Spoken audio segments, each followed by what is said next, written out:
നമസ്കാരം. ഇന്നത്തെ പ്രധാന വാർത്തകളും വിശേഷങ്ങളും നോക്കാം.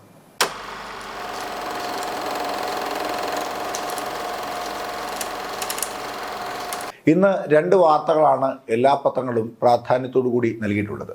ഒന്ന്, കർണാടകയിലെ മണ്ണിടിച്ചിലിൽ കുറേ ദിവസങ്ങളായി കാണാതായ അർജുനെ പറ്റിയുള്ള വാർത്ത. മറ്റൊന്ന്, മൈക്രോസോഫ്റ്റ് ഓപ്പറേറ്റിംഗ് സിസ്റ്റം തകരാറിലായതുമായി ബന്ധപ്പെട്ട വാർത്ത. ഈ രണ്ട് വാർത്തകളാണ് ഒട്ടുമിക്ക പത്രങ്ങളിലും പ്രാധാന്യത്തോടുകൂടി നൽകിയിരിക്കുന്നത്. ഏറ്റവും ആദ്യം കേരള കൗമുദിയാണ്. കേരള കൗമുദിയിലെ ആദ്യ പേജിൽ മണ്ണിടിഞ്ഞ് ലോറി അടക്കം അർജുൻ കാണാമറയത്ത്, 4-ാം നാളും കണ്ടെത്താനായില്ല, ദുരന്തം കർണാടകയിൽ കുടുങ്ങിയത് കോഴിക്കോട് സ്വദേശിയായ അർജുൻ എന്ന തലക്കെട്ടുകളോടുകൂടിയുള്ള വാർത്തയാണ് കേരള കൗമുദിയിൽ ആദ്യം നൽകിയിട്ടുള്ളത്. ദുരന്തം സംഭവിച്ച സ്ഥലത്തെ ചിത്രമുണ്ട്, അർജുൻ്റെ ചിത്രമുണ്ട്, ഒരു വിശദമായ വിവരണമുണ്ട്. അതാണ് കേരള കൗമുദിയിലെ ഏറ്റവും പ്രധാനപ്പെട്ട വാർത്ത. ദീപികയിലും അത് തന്നെയാണ് ഏറ്റവും പ്രാധാന്യത്തോടെ നൽകിയിട്ടുള്ളത്. പ്രതീക്ഷയുടെ കരങ്ങൾ എന്ന തലക്കെട്ടോടുകൂടിയാണ് ആ ദുരന്തവുമായി ബന്ധപ്പെട്ടുള്ള വാർത്ത നൽകിയിട്ടുള്ളത്. മാധ്യമവും അതേ വാർത്ത, അർജുനായി കാത്തിരിപ്പ്, ദൗത്യം ദുഷ്കരം എന്ന തലക്കെട്ടോടുകൂടിയാണ് ഒരു സ്പെഷ്യൽ കോളത്തിലാണ് ആ വാർത്ത നൽകിയിട്ടുള്ളത്. ദേശാഭിമാനി മണ്ണിടിച്ചിലുണ്ടായിട്ട് 4 ദിവസം കാത്തിരിക്കുന്നു കേരളം എന്ന തലക്കെട്ടോടു കൂടിയാണ് ആ വാർത്ത നൽകിയിട്ടുള്ളത്. അർജുൻ നീ എവിടെ എന്ന തലക്കെട്ടോടുകൂടി മറ്റൊരു സ്പെഷ്യൽ കോളവും നൽകിയിട്ടുണ്ട്. വാർത്ത വളരെ വിശദമായി ആദ്യ പേജിൽ വളരെ പ്രാധാന്യത്തോടുകൂടിയാണ് ദേശാഭിമാനി നൽകിയിട്ടുള്ളത്. ജന്മഭൂമി അത് തന്നെ, മണ്ണിനടിയിൽ 4-ാം ദിനം, അർജുന് വേണ്ടി മനമുരുകി കേരളം, രക്ഷാപ്രവർത്തനം മന്ദഗതിയിൽ എന്ന തലക്കെട്ടോടുകൂടിയാണ് ആ ചിത്രം നൽകിയിട്ടുള്ളത്. സർക്കാരിനോടുള്ള ഒരു ചെറിയ എതിർപ്പും ജന്മഭൂമിയുടെ തലക്കെട്ടിൽ വളരെ വ്യക്തമായി കാണുവാൻ സാധിക്കുന്നുണ്ട്. മാതൃഭൂമിയിലേക്ക് വരുമ്പോൾ വിൻഡോസിന്റെ ഓപ്പറേറ്റിംഗ് സിസ്റ്റം നിലച്ചുപോയതുമായി ബന്ധപ്പെട്ടുള്ള വാർത്തയാണ് മാതൃഭൂമി വളരെ പ്രാധാന്യത്തോടെ നൽകിയിട്ടുള്ളത്. തലക്കെട്ട് വിൻഡോസ് ചതിച്ചു എന്നുള്ളതാണ്. മണ്ണിടിച്ചിലുമായി ബന്ധപ്പെട്ടുള്ള വാർത്തയ്ക്കും മാതൃഭൂമി ആദ്യ പേജിൽ തന്നെ ഇടം നൽകിയിട്ടുണ്ട്, അല്പം പ്രാധാന്യവും നൽകിയിട്ടുണ്ട്. പക്ഷേ മറ്റു പത്രങ്ങളെ അപേക്ഷിച്ച് നോക്കുമ്പോൾ മാതൃഭൂമി വിൻഡോസിന്റെ ഓപ്പറേറ്റിംഗ് സിസ്റ്റം നിലച്ചതുമായി ബന്ധപ്പെട്ട വാർത്തയ്ക്കാണ് പ്രാധാന്യം കൂടുതൽ നൽകിയിട്ടുള്ളത്.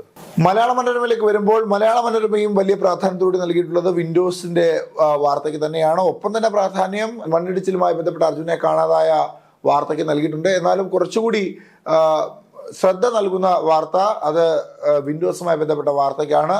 സോഫ്റ്റ്വെയർ തകരാർ, ലക്ഷക്കണക്കിന് കമ്പ്യൂട്ടറുകൾ നിശ്ചലമായി, അടിച്ചുപോയി ഗൈസ് എന്ന തലക്കെട്ടോടു കൂടിയാണ് ആ വാർത്ത നൽകിയിട്ടുള്ളത്. മലയാള മനോരമയ്ക്ക് ഇന്ന് 2 പ്രധാന പേജുകളാണുള്ളത്. അതിൽ ഉൾപേജിൽ പ്രധാനപ്പെട്ട പേജിലേക്ക് വരുമ്പോൾ അവിടെ അപ്പീലിന് ബാധകം പുതിയ ചട്ടം എന്ന തലക്കെട്ടോടുകൂടി ക്രിമിനൽ നടപടി ചട്ടം അനുസരിച്ച് വിധി പറഞ്ഞ കേസാണെങ്കിലും ജൂലൈ 1-നോ ശേഷമോ ഫയൽ ചെയ്യുന്ന അപ്പീലുകൾക്ക് ഭാരതീയ നാഗരിക സുരക്ഷാ സമിതിയിലെ നടപടിക്രമമാണ് ബാധകമെന്ന് ഹൈക്കോടതി പറഞ്ഞ വാർത്തയാണ് അതിൽ ഏറ്റവും പ്രാധാന്യത്തോടെ നൽകിയിട്ടുള്ളത്. ഒപ്പം ബംഗ്ലാദേശിലെ പ്രക്ഷോഭവുമായി ബന്ധപ്പെട്ട വാർത്ത അല്പം ശ്രദ്ധയോടുകൂടി നൽകിയിട്ടുണ്ട്. 3 സർവകലാശാലകളിൽ കൂടി ഗവർണർ സെർച്ച് കമ്മിറ്റി രൂപീകരിച്ചതിന് സ്റ്റേ എന്ന തലക്കെട്ടോടുകൂടി ആ ഗവർണറുടെ സെർച്ച് കമ്മിറ്റിക്ക് സ്റ്റേ നൽകിയ വാർത്തയ്ക്ക് പ്രാധാന്യം നൽകിയിട്ടുണ്ട്. ഇനി എല്ലാ പത്രങ്ങളിലെയും ആദ്യ പേജുകളിലെ 2ാമത്തെ പ്രധാനപ്പെട്ട വാർത്തയും ഒപ്പം വ്യത്യസ്തമാർന്ന വാർത്തകൾക്ക് എങ്ങനെയൊക്കെയാണ് പ്രാധാന്യം ഓരോ പത്രവും നൽകിയിട്ടുള്ളത് എന്നും പരിശോധിക്കാം. മാധ്യമം 2ാമത്തെ പ്രാധാന്യപ്പെട്ട വാർത്തയെ പറഞ്ഞിട്ടുള്ളത് വിൻഡോസിൽ ലോകം അടഞ്ഞു എന്ന തലക്കെട്ടോടുകൂടി വിൻഡോസുമായി ബന്ധപ്പെട്ടുള്ള വാർത്തയാണ്. ഒപ്പം ആദ്യ പേജിൽ തന്നെ വളരെ പ്രാധാന്യത്തോടെ നൽകിയിട്ടുള്ളത് പോലീസ് റാങ്ക് ലിസ്റ്റിൽ ഗുരുതര വീഴ്ച എന്ന തലക്കെട്ടോടുകൂടിയുള്ള വാർത്തയാണ്. അതായത് civil police officer rank list തയ്യാറാക്കിയതിൽ PSCക്ക് ഗുരുതര വീഴ്ച ഉണ്ടായതുമായി ബന്ധപ്പെട്ടുള്ള വാർത്തയാണ് നൽകിയിട്ടുള്ളത്. ശാരീരിക അളവെടുപ്പിൽ പരാജയപ്പെട്ട 12 ഉദ്യോഗസ്ഥർ ലിസ്റ്റിൽ വന്നതാണ് ഇപ്പോൾ ഈ വാർത്തയ്ക്ക് പ്രാധാന്യമേറുവാനുള്ള ഏറ്റവും പ്രധാനപ്പെട്ട കാരണം. തെൽ അവീവിൽ ഡ്രോൺ ആക്രമണം, ഒരാൾ കൊല്ലപ്പെട്ടു. ആ വാർത്തയാണ് മാധ്യമം മറ്റൊരു പ്രധാനപ്പെട്ട വാർത്തയെ ആദ്യ പേജിൽ നൽകിയിട്ടുള്ളത്. അത് ഇസ്രായേലിലെ തെൽ അവീവിലെ അമേരിക്കൻ എംബസിക്ക് സമീപം ഡ്രോൺ ആക്രമണത്തിൽ ഒരാൾ കൊല്ലപ്പെട്ട വാർത്തയാണ് അവർ നൽകിയിട്ടുള്ളത്. ദീപികയും മൈക്രോസോഫ്റ്റിന് ബ്ലൂ ഡെത്ത് എന്ന തലക്കെട്ടോടുകൂടി മൈക്രോസോഫ്റ്റിന്റെ വാർത്തയ്ക്ക് പ്രാധാന്യം നൽകിയിട്ടുണ്ട്. ഒപ്പം ഗവർണറുടെ സെർച്ച് കമ്മിറ്റി നടപടി കോടതി സ്റ്റേ ചെയ്തതുമായുള്ള ബന്ധപ്പെട്ട വാർത്തയും ദീപികയെ ആദ്യ പേജിൽ തന്നെ നൽകിയിട്ടുണ്ട്. കേരള കൗമുദിയിലേക്ക് വരുമ്പോൾ കേരള കൗമുദി നാടിന്റെ ഗന്ധം കൊതിച്ച് ഗാനഗന്ധർവൻ എന്ന തലക്കെട്ടോടുകൂടി യേശുദാസ് നാട്ടിലേക്ക് എത്തുന്ന വാർത്ത പ്രാധാന്യത്തോടുകൂടി നൽകിയിട്ടുണ്ട്. ഒപ്പം ഓപ്പൺ യൂണിവേഴ്സിറ്റിയെ തകർക്കാൻ അംഗീകാരമില്ലാത്ത പ്രൈവറ്റ് രജിസ്ട്രേഷൻ എന്ന തലക്കെട്ടോടുകൂടി കേരള കൗമുദി ശ്രീനാരായണ ഗുരു ഓപ്പൺ യൂണിവേഴ്സിറ്റിയെ തകർക്കാൻ ഗൂഢനീക്കം, ഇതിന്റെ ഭാഗമായി പ്രൈവറ്റ് രജിസ്ട്രേഷൻ MG യൂണിവേഴ്സിറ്റി അപേക്ഷ ക്ഷണിച്ചു എന്ന ഒരു വാർത്തയാണ്. MG യൂണിവേഴ്സിറ്റി പ്രൈവറ്റ് യൂണിവേഴ്സിറ്റി തുടങ്ങുന്നതുമായി ബന്ധപ്പെട്ടുള്ള വാർത്തയാണ് കേരള കൗമുദി പ്രാധാന്യത്തോടെ പിന്നീട് കൊടുത്തുള്ള ഒരു വാർത്ത. അതോടൊപ്പം കൗതുകരമായ ഒരു വാർത്തയ്ക്കും കേരള കൗമുദി പ്രാധാന്യം നൽകിയിട്ടുണ്ട്. അത് ചേട്ടനെ കടത്തിവെട്ടി ചെസ് സ്റ്റാറായി ദിവി എന്ന വാർത്തയാണ്. അതായത് ദേവനാഥും ദിവിയും, അതായത് ചെസ് ചാമ്പ്യനായ ദേവനാഥും ദിവിയും തമ്മിൽ മത്സരിക്കുന്ന ഒരു ചിത്രത്തോടുകൂടിയുള്ള വാർത്തയാണത്. ഇന്ന് അന്താരാഷ്ട്ര ചെസ് ദിനവുമാണ്. മാതൃഭൂമിയിലേക്ക് വരുമ്പോൾ മാതൃഭൂമി മണ്ണിടിച്ചിലിന്റെയും വിന്നോസിന്റെയും വാർത്തകൾക്ക് ശേഷം ഏറ്റവും പ്രാധാന്യത്തോടെ നൽകിയിട്ടുള്ള വാർത്ത ശുചീകരണ തൊഴിലാളികൾക്ക് നൽകിയിട്ടുള്ള കോട്ടേജിന്റെ ശോചനീയാവസ്ഥയുമായി ബന്ധപ്പെട്ടുള്ള വാർത്തയാണ് മാതൃഭൂമി ആദ്യ പേജിൽ നൽകിയിട്ടുള്ളത്. വീണ്ടും വിദ്വേഷം എന്ന തലക്കെട്ടോടുകൂടി കേന്ദ്രമന്ത്രി ഗിരിരാജ് സിംഗിന്റെയും ഒപ്പം ഹിമന്ത് ബിശ്വ ശർമ്മ അസം മുഖ്യമന്ത്രിയുടെയും രണ്ട് വിദ്വേഷ പ്രസ്താവനകളാണ് വാർത്തയെ നൽകിയിട്ടുള്ളത്. ജന്മഭൂമി നാവികസേനയുടെ വികസനവുമായി ബന്ധപ്പെട്ടുള്ള വാർത്തയാണ് നൽകിയിട്ടുള്ളത്. നാവികസേന കൂടുതൽ കരുത്തിലേക്ക് വരുന്നു, 70,000 കോടി രൂപ മുടക്കി ആധുനിക യുദ്ധക്കപ്പലുകൾ എന്ന തലക്കെട്ടാണ് ജന്മഭൂമി നൽകിയിട്ടുള്ളത്. ഒപ്പം TP കേസ് പ്രതികളുടെ ശിക്ഷാ ഇളവിനുള്ള കത്ത് ചോർന്നതിൽ അന്വേഷണം ഉണ്ടാകുമെന്ന വാർത്ത ജന്മഭൂമി നൽകിയിട്ടുണ്ട്. ലക്ഷദ്വീപിൽ 2 സൈനിക വിമാനത്താവളങ്ങൾ വരാൻ പോകുന്ന വാർത്ത ജന്മഭൂമി പ്രാധാന്യത്തോടുകൂടി നൽകുന്നു. ദേശാഭിമാനിയിലേക്ക് വരുമ്പോൾ വിൻഡോസിന്റെ വാർത്തയല്ല ദേശാഭിമാനി പ്രാധാന്യത്തോടുകൂടി കൊടുത്തിട്ടുള്ള വാർത്ത. അതിനും മുകളിലായി ഗവർണർക്ക് തലക്കടി, 3 സെർച്ചിങ് കമ്മിറ്റി കൂടി സ്റ്റേ ചെയ്തു എന്ന ഗവർണറുടെ സെർച്ചിങ് കമ്മിറ്റി സ്റ്റേ ചെയ്തതുമായി ബന്ധപ്പെട്ടുള്ള വാർത്തയ്ക്കാണ് ദേശാഭിമാനി രണ്ടാമതായി പ്രാധാന്യം നൽകിയിട്ടുള്ളത്. അതിന്റെ താഴെയാണ് വിൻഡോസിന്റെ വാർത്തയ്ക്ക് ദേശാഭിമാനി ഇടം നൽകിയിട്ടുള്ളത്.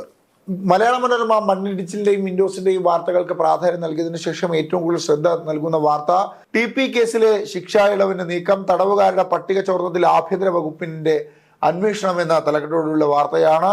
TP കേസ് പ്രതികൾക്ക് അനർഹമായി ശിക്ഷാ ഇളവ് നൽകുവാനുള്ള നീക്കം വിവാദമായതിനു പിന്നാലെ ഇളവിനുള്ള തടവുകാരുടെ പട്ടിക മാധ്യമങ്ങൾക്ക് ചോർന്നതിൽ ആഭ്യന്തര വകുപ്പ് അന്വേഷണം പ്രഖ്യാപിച്ചതുമായി ബന്ധപ്പെട്ടുള്ള വാർത്തയാണ് മലയാള മനോരമ പ്രാധാന്യത്തോടെ നൽകിയിട്ടുള്ളത്.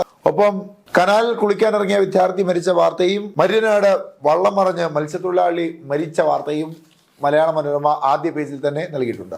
ഇനി ഉൾപേജുകളിലെ പ്രാധാന്യമുള്ള വാർത്തകളും കൗതുകരമായ വാർത്തകളും നോക്കാം, കാർട്ടൂണുകളും ഒപ്പം പരിശോധിക്കാം. മാധ്യമത്തിന്റെ ഉൾപേജിൽ ഏറ്റവും പ്രധാനപ്പെട്ട ഒരു ശ്രദ്ധേയമായ വാർത്ത ഉമ്മൻചാണ്ടി തളരാതെ മുൻപോട്ട് പോകാൻ പ്രേരിപ്പിക്കുന്ന മാതൃക എന്ന മുഖ്യമന്ത്രി പിണറായി വിജയൻ ഉമ്മൻചാണ്ടി ഫൗണ്ടേഷന്റെ ആഭിമുഖ്യത്തിൽ തിരുവനന്തപുരത്ത് നടന്ന ലീഡർഷിപ്പ് സമ്മിറ്റ് സമാപന ഉദ്ഘാടനം ചെയ്യുന്ന വേളയിലാണ് ഇങ്ങനെ പറഞ്ഞത്. ചിലർക്ക് ഭഗവാനാകാനാണ് മോഹം, മോഹൻ ഭാഗവത് എന്ന തലക്കെട്ടോടുകൂടി RSS BJPയുടെ നേതൃസ്ഥാനത്ത് നിന്ന് പിന്മാറുന്നതുമായി ബന്ധപ്പെട്ടുള്ള വാർത്ത, ആ വാർത്തയുമായി ബന്ധപ്പെട്ടുള്ള കാർട്ടൂണാണ് മാധ്യമ ഉൾപേജിൽ നൽകിയിട്ടുള്ളത്.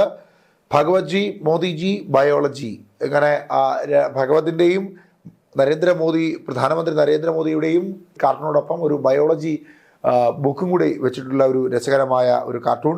മലയാള മനോരമയുടെ കുഞ്ചുകുറുപ്പ് എന്ന കാർട്ടൂൺ പരമ്പരയിൽ എറണാകുളം കലക്ട്രേറ്റിൽ നടത്തിയ ഹാപ്പിനെസ് സർവേയിൽ 55% ജീവനക്കാർ ഹാപ്പിയാണ്, കുടിശ്ശിക കിട്ടാതെ തന്നെ ഹാപ്പി എന്ന തലക്കെട്ടോടുകൂടി സർക്കാരിനെ ഒന്ന് വിമർശിച്ചുകൊണ്ടാണ് ആ കാർട്ടൂൺ അവിടെ വന്നിട്ടുള്ളത്. ദക്ഷിണ വ്യോമസേന സ്ഥാപിതമായതിന്റെ 40ാം വാർഷികം ആഘോഷിക്കുന്ന വേളയിൽ ഹെലികോപ്റ്ററുകളുടെ വിസ്മയ കാഴ്ചയുമായി ബന്ധപ്പെട്ട് മനോഹരമായ ഒരു ചിത്രം മനോരമ ഉൾപേജിൽ നൽകിയിട്ടുണ്ട്.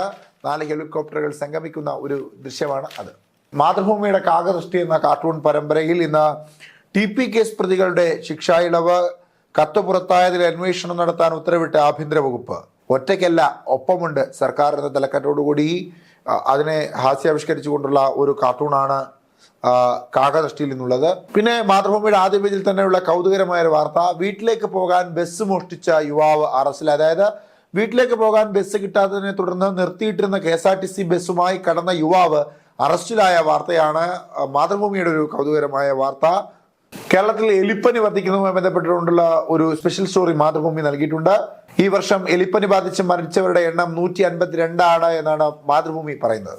മാവേലി നാട് എന്ന ദീപികയുടെ കാർട്ടൂൺ പരമ്പരയിൽ ഇന്ന് പറഞ്ഞിട്ടുള്ളത്, നാട്ടാനകളുടെ ഡേറ്റാബേസ് ഉണ്ടാക്കണം, വനം വകുപ്പിന് കോടതിയുടെ നിർദ്ദേശം, കൂട്ടത്തിൽ കാട്ടാനകളുടെ റൂട്ട് മാപ്പും തയ്യാറാക്കട്ടെ എന്ന ഒരു തലക്കെട്ടോടുകൂടിയുള്ള കാർട്ടൂണാണ് ഇന്ന് മാവേലി നാട് എന്ന കാർട്ടൂൺ പരമ്പരയിൽ ദീപിക നൽകിയിട്ടുള്ളത്. എല്ലാ പത്രങ്ങളിലെയും സ്പോർട്സ് പേജുകളിൽ നിന്ന് ശ്രദ്ധ നൽകിയിട്ടുള്ളത് ഒളിമ്പിക്സുമായി ബന്ധപ്പെട്ടുള്ള വാർത്തകൾക്കാണ്. എന്തായാലും കൂടുതൽ വാർത്തകളുമായി, കൂടുതൽ പത്രവിശേഷങ്ങളുമായി നാളെ കാണാം. നന്ദി, നമസ്കാരം.